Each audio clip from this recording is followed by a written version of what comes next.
Boa tarde, amigas, amigos, boa tarde, Viveiro. Con gusto lle levarei ese pasaporte á emigración a que nos someteu durante todo este tempo. E a maleta tamén, que boa falta lle fará que vaya recollendo os trastos.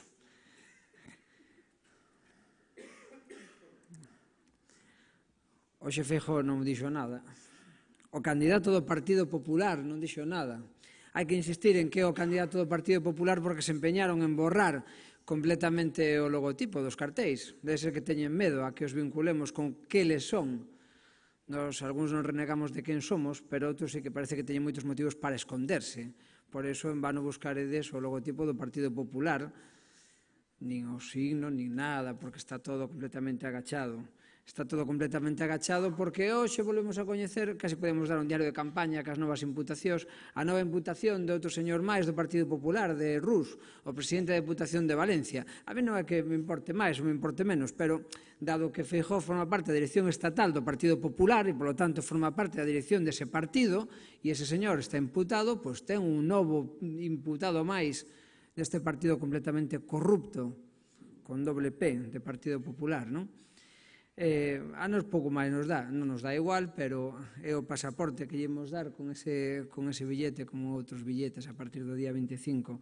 É unha nova imputación que xa non nos sorprende. Esta mañá tuvemos un debate na cadena SER a que tampouco o candidato popular Atila Núñez Feijóo non veu. Non veu.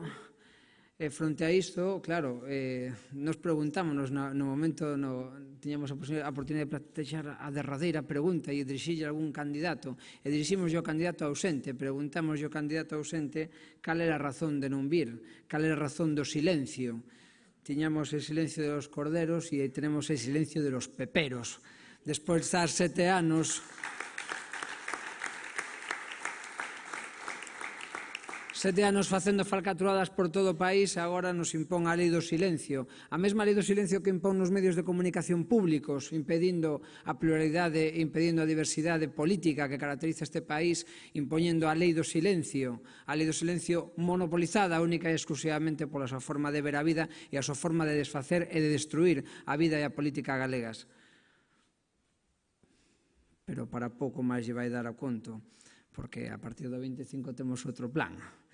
Ese outro plan, expuxeron os meus compañeros que me precederon na súa palabra, é o plan de En Marea, é un plan de compromiso, un plan de indignación e un plan de compromiso. Non falarei xa hoxe das razóns que me levaron a min a dar este paso á política, porque non foron distintas as que vos moveron a todas e todos vos a estar hoxe aquí, sentados aquí no atrio ou sentados nas butacas. Foi pasar da indignación ao compromiso, foi dicir, abonda xa, non podíamos seguir aturando máis, porque sabíamos as que nos estaban facendo e non queríamos que nos seguisen facendo xa nunca máis. Polo tanto, o xesto da indignación ao xesto do compromiso. Pero isto forma parte do ADN de Galicia, dos galegos, como constante na nosa historia. Revolvémonos contra os señores feudais nas revoltas irmandiñas para que non nos seguisen asoballando. Revolvémonos cando chegou a francesada polas armas contra os franceses, levantándonos e constituindo a primeira Xunta Superior do Reino de Galicia, precedente da institución que hoxe é a sede do autogoberno manciñado por Atila Núñez Feijóo. E houbo máis revoltas, e houbo máis mareas. Fai agora 100 anos, e disto podedes presumir ben en Viveiro, a primeira gran marea galeguista constituírse nas Irmandades da Fala para declarar, comandada polos irmáns Vilar Ponte, que Galicia se constituía a partir dese momento e para sempre nación que quería ser dona de seu, do seu futuro, do seu destino, e que non quería que nunca máis gobernasen por ela. Ese xesto de dignidade desa gran primeira marea galeguista chega hasta nos hoxe. Polo tanto, non somos máis que continuadores dun xesto continuo de indignación que dá lugar a un xesto continuo de compromiso.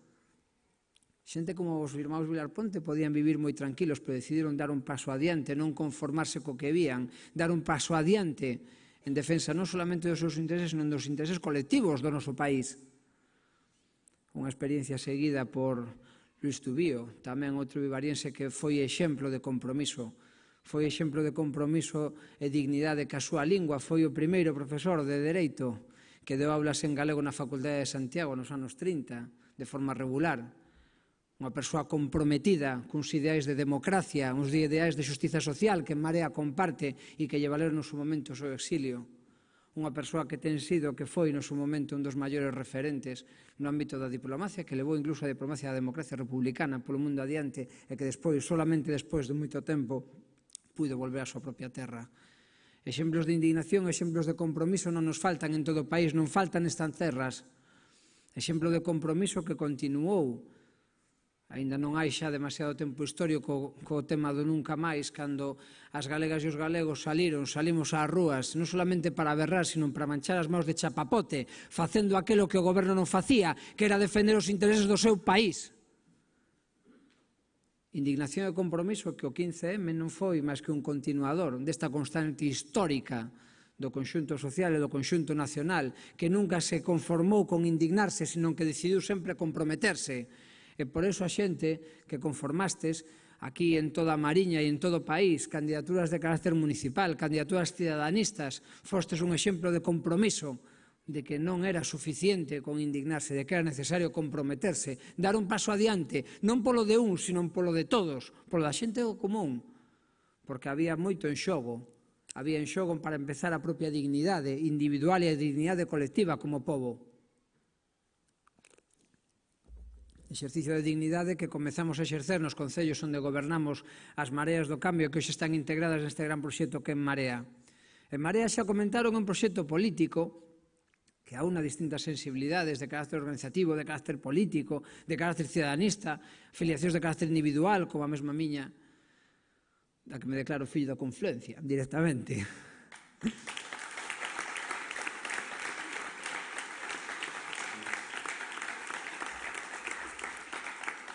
Un proxecto herdeiro dunha indignación feita a compromiso, nesta doble clave histórica de reivindicación dun proxecto nacional para Galicia, en clave de defensa comprometida e clara de xustiza social e de democracia, de clave clara de defensa, xustiza social e democracia que plasmamos en cada unha das ofertas programáticas que vos vimos a presentar hoxe aquí.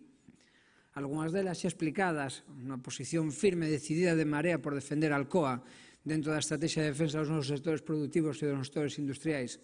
Reclamamos polo medio do grupo de AGE unha subasta inmediata. É un sistema que non nos gusta, é certo, porque aparte sabemos que existen directivas europeas sobre a electricidade que noutros países están funcionando e que aquí, polos intereses dos cárteles da electricidade, non funcionan porque teñen secuestrado o goberno de España. E iso fai que as nosas industrias non sexan competitivas, única e exclusivamente pola avaricia dos que despois acaban traballando no Banco Mundial ou nos consellos de administración das grandes empresas.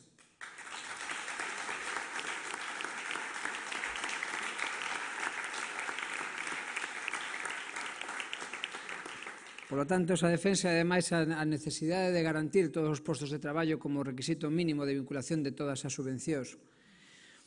Reclamamos tamén nesta clave a defensa das transferencias en materia de portos de interese xeral para que podamos decidir sobre o porto de San Cibrao, non solamente para o seu uso agora restringido a non poder utilizarse de forma comercial, sino para poder estender tamén ese uso conforme os intereses estratégicos do noso país na vía industrial, para complementar as infraestructuras que xa foron comentadas antes de carácter viario e ferroviario, no carácter viario, para acabar co corredor hasta Viveiro, para compensar a defensa que fixeron, non por facer de menos a ninguén, sino para acabar o establecemento da rede de infraestructuras viarias, e tamén as ferroviarias para o tráfico pesado, tanto de aluminio como de madeira, que neste momento está estragando a rede viaria existente e que podría canalizarse perfectamente polo sistema ferroviario. Por iso reclamamos un sistema de cercanías propio para Galicia, a reivindicación completa da competencia e a asunción, polo tanto, para a vertebración dos espacios comarcais, dos espacios urbanos e interurbanos e a conexión de carácter industrial para poder ter unha industria máis competitiva. Apostamos tamén, e unha das propostas que expoñemos hoxe públicamente, unha política de clústers empresariais e de clústers industriais realmente efectiva para o noso país.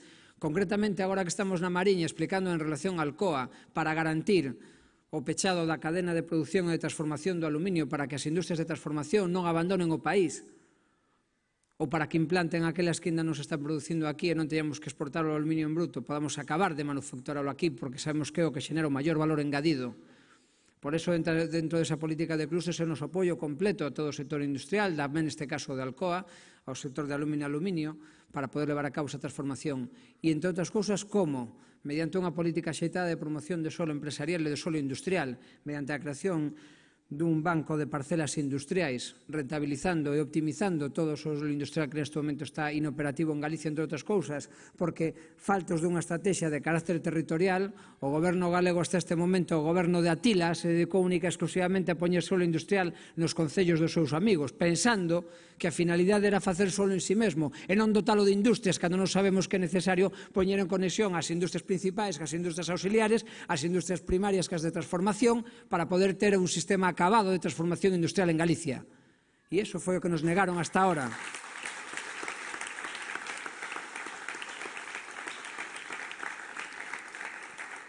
Comentouse tamén aquí, dentro da riqueza natural, que é unha riqueza tamén productiva e que é unha riqueza turística, o saneamento completo das rías e a execución completa dos dragados conforme a parámetros ambientais e productivos exixibles e desexables nas rías tamén as do norte do país. E apoio tamén o sector do cerco para que non o sector do cerco e o manufactureiro tamén, para que non sigan pasando cousas, non volvan a pasar cousas como as conservas de viveiro. Finalmente, e esta tarde tuvemos unha reunión todavía ca xente do Hospital de Burela, co comité de empresa, co comité de personal, trasladarlles, como lles trasladamos, en primeiro lugar escoitando, porque é un dos signos definitorios da Marea, a capacidade que temos de escoitar a xente, e a partir de aí trasladarlle tamén as nosas propostas. Nos entendemos o país como unha totalidade e entendemos o país en clave de solidaridade e de xustiza social. Por iso, para nós, é imposible non concebir unha comarcalización completa dos servicios en todo o país para que todas as comarcas teñan igualdade de oportunidades na prestación e na recepción de servicios básicos.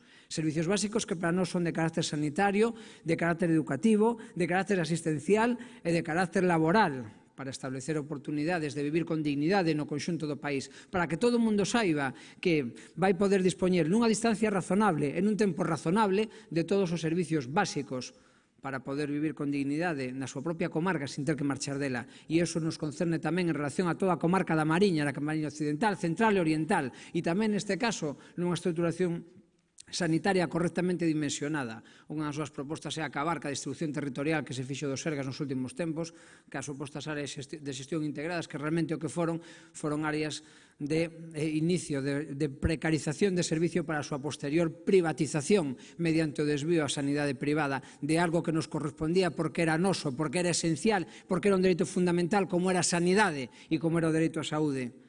Algo que nos roubaron e non permitiremos que o fagan a partir do día 25. Por iso comprometemos unha correcta dimensión, non solamente o Hospital de Burela, sino tamén o restablecemento dunha rede de atención primaria básica de carácter especializado para que todo o mundo teña acceso en igualdade de condicións con independencia do lugar onde viva a estes servicios de carácter esencial. Estas son algunhas das cuestións que nos entendemos que son esenciais para poder crear, para poder concebir, para poder pensar un país xusto. Un país xusto que temos que reconstruir de como non o deixou Atila Núñez Feijóo.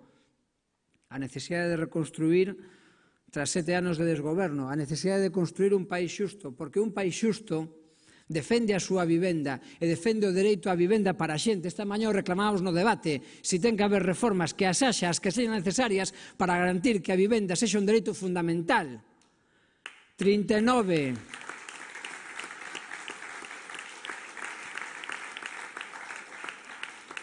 39 persoas son desafiuzadas, 39 familias son desafiuzadas cada mes en Galicia a día de hoxe. Non está garantido este dereito esencial. Ese é un país xusto. Porque un país xusto está orgulloso da súa lingua. E Alberto Franco Feijóo prohibiu explicar as matemáticas en galego para que as nosas nenas e os nosos nenos non pudesen aprender a nosa lingua, para que as nosas Luisas, os nosos Xés, os nosos Brais, os nosos Nunos non pudesen crear e medrar na nosa lingua. É iso xusto? É ese o país que queremos? Evidentemente non, por iso estamos aquí.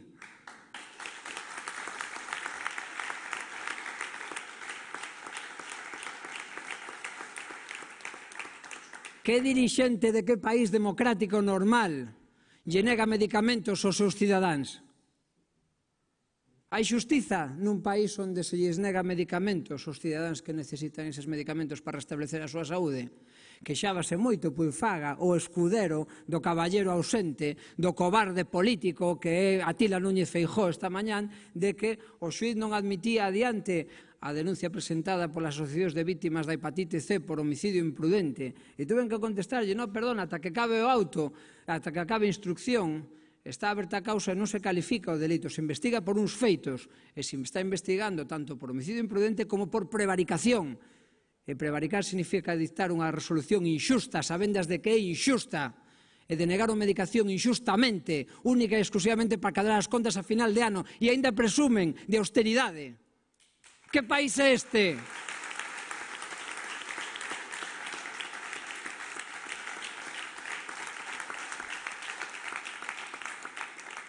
Un país xusto non presume de facer recortes para quedar ben ca troika. Un país xusto non malvende a sanidade pública.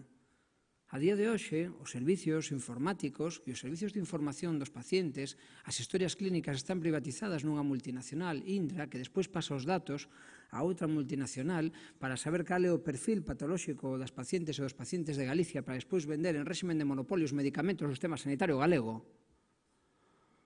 A patoloxía foi o goberno que tivemos hasta agora. Un país xusto non abusa das súas mulleres. Un país xusto non abusa das súas mulleres.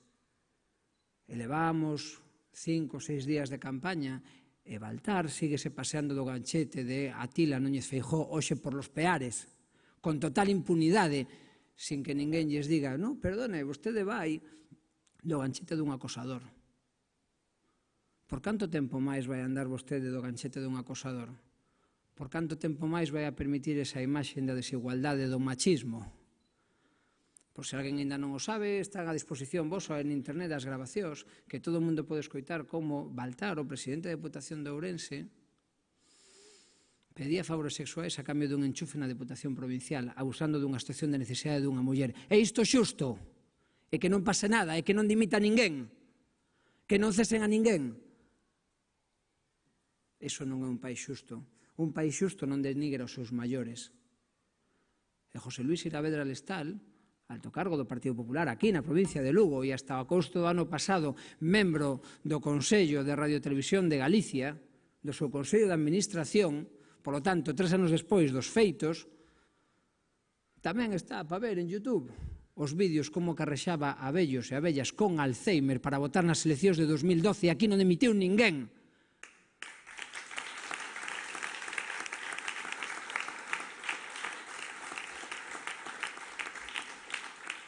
Un país xusto non pode ser manexado como unha mala empresa na que se vota os traballadores. Un país xusto non pode entenderse manexado como unha empresa que deixa marchar a súa xente, que vota os mozos e as mozas a emigración. Un país xusto debe tratar o país como que é unha gran familia na que non se deixa ninguén atrás. Si hai, repártese, e se non hai, repártese aínda máis para que ninguén pase fame. E non se vota ninguén da casa porque non haxa, senón que nos apretamos todos para que ninguén pase frío. Un país xusto non se resigna a perder os dereitos roubados, non se resigna ao paro, non se resigna á corrupción, non se resigna á desigualdade, ni se resigna ao machismo. Un país xusto loita, que é o que estamos facendo aquí para todas e todos vós, loitar.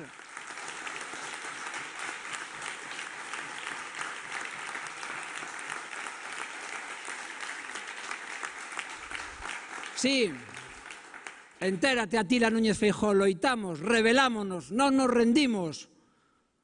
Un país xusto rebélase contra a corrupción, como é o caso. Un país xusto ten libros de texto gratuitos para que todas as nenas e nenos podan estudiar en igualdade de condicións e as familias non asuman uns custos insoportables cada vez que empeza o curso. Un país xusto aposta pola innovación para non botar a súa mocidade.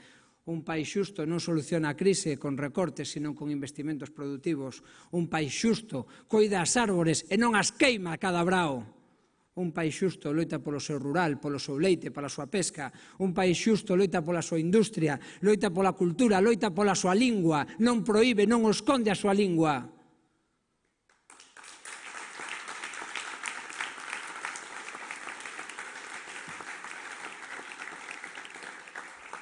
Por se queda algunha dúbida, unhas cuestións que firmaremos na primeira xunta de goberno, cando gobernemos a partir do día 25, será levantar a prohibición de explicar as matemáticas en galego.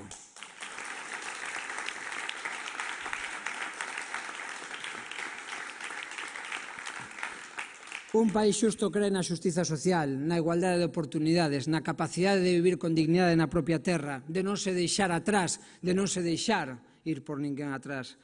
Nós cremos nun país xusto, queremos un país xusto que goberne para todas e para todos e que non goberne para os amigos traficantes de miseria.